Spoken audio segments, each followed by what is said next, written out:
PMK disebabkan oleh aptovirus dari famili Picornaviridae. Terdapat 7 serotip virus yang terdeteksi. Virus ini akan mudah menular melalui nafas, air liur, susu, dan feses.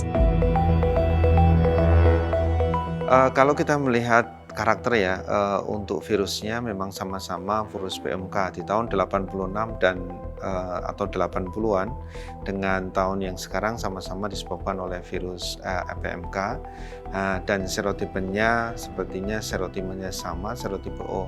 Hanya saja mungkin di tingkat strain-nya itu berbeda. Mungkin ini adalah strain yang saat ini sedang bersirkulasi tidak hanya di Indonesia, tetapi juga di kawasan Asia, Asia Tenggara, dan bahkan di Eropa. Penyakit ini sangat menyiksa bagi hewan ternak berkuku belah atau genap. Jika terkena pada mulut, hewan akan mengalami luka terbuka yang sangat perih. Jika terjadi pada kaki, sapi sulit berjalan menuju pakan hewan. Untuk obat yang khusus memang untuk PMK memang belum ada, tetapi obat yang terapi pendukung mungkin yang digunakan oleh masyarakat saat ini adalah antibiotik, kemudian obat-obat seperti vitamin dan lain sebagainya, tetapi bukan obat khusus untuk PMK itu sendiri. Bagi hewan ternak usia dewasa memiliki potensi bertahan karena masa penyembuhan sekitar 10 hari. Namun, bagi ternak usia muda akan mati lemas akibat sulit mencerna makanan selama sakit. Ketika kita bicara dengan mortalitas itu sangat bervariasi tergantung kondisi hewannya. Tetapi yang jelas kalau kita lihat dengan gejala yang muncul saat ini, dengan adanya gejala lepu-lepu, otomatis ini sangat berdampak pada hewan itu sendiri. Untuk hewan-hewan yang besar, otomatis ini juga akan biasanya ditandai gejala dengan ambruk. Bahkan juga ada kematian dari hewan tersebut.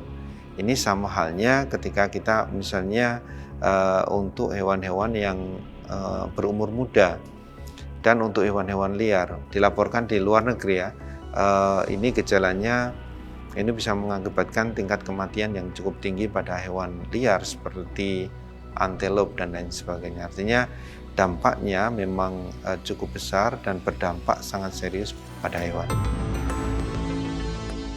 Menurut Asosiasi Pengusaha Kuliner Indonesia, pemberian vaksin terhadap hewan ternak saat ini sangat dibutuhkan. Lambatnya bobot hewan akibat virus PMK dapat mempengaruhi harga jual hewan. Kita sarankan untuk segera mengeluarkan vaksin untuk sapi-sapi yang ada di seluruh negeri ini. Sehingga sapi yang ada di Indonesia ini jadi nggak mudah mati karena wabah PMK.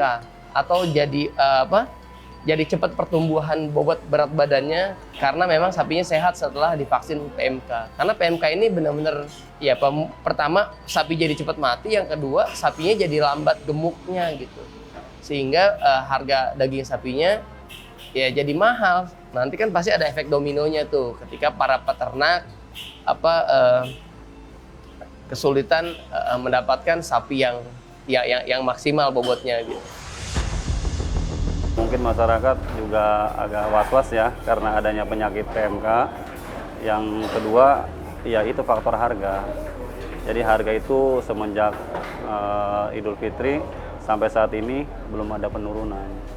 Jadi masih tinggi lah.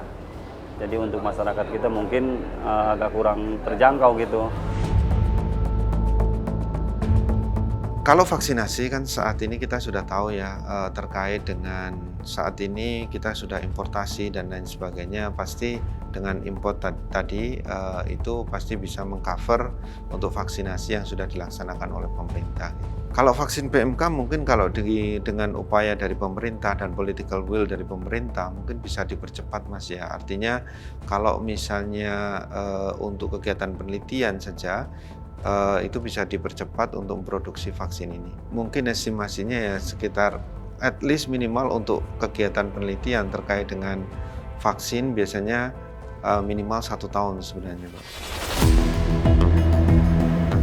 Penyakit mulut dan kuku yang menyerang pada sapi lokal mengakibatkan para pedagang kuliner pengguna bahan baku sapi segar seperti pedagang bakso mengalami kenaikan harga pada bahan baku daging sebesar 25%. Barang masih ada Mbak, tapi harganya aja naik. Ya sekitar 25%. Yang biasa pakai daging lokal itu ya para pengusaha bakso khususnya Mbak. Karena pengusaha bakso itu butuh daging yang keras, butuh daging yang fresh. Jadi dia butuhnya daging sapi lokal. Nah mereka itu yang paling berdampak oleh kenaikan harga daging sapi ketika banyak terjadi wabah PMK di 19 provinsi ini nih. Karena yang tadinya daging let's say 120.000 sekarang tuh udah bisa 150.000 per kilo. Ya harapannya sih ya kepada petugas yang terkait menangani ini gitu kan segera dipulihkan lah. Yang kedua mengenai harga, jadi dinormalkan lah biar masyarakat juga terjangkau untuk beli ke pasar dan penjual juga bisa stabil gitu. Penyakit mulut dan kuku pada hewan yang mewabah di Indonesia tidak menular ke manusia atau bukan penyakit zoonosis.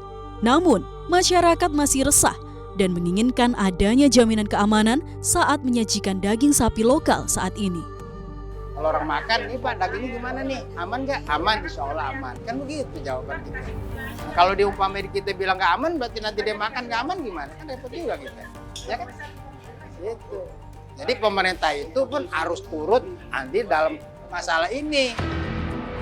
Untuk kegiatan pemotongan dan lain sebagainya ikut dari aturan-aturan pemerintah.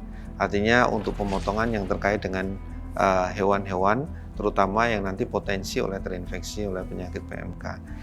Sebenarnya dilaporkan sebelumnya bahwa penyakit ini sudah pada saat itu ditemukan pada bisa ditularkan ke manusia, tetapi kasusnya sangat jarang.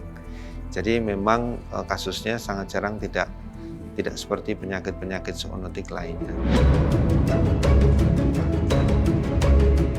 Di saat stok sapi seret, harga daging melonjak. Bagaimana jaminan daging kurban di Indonesia terbebas dari PMK? Kami akan kembali sesaat lagi.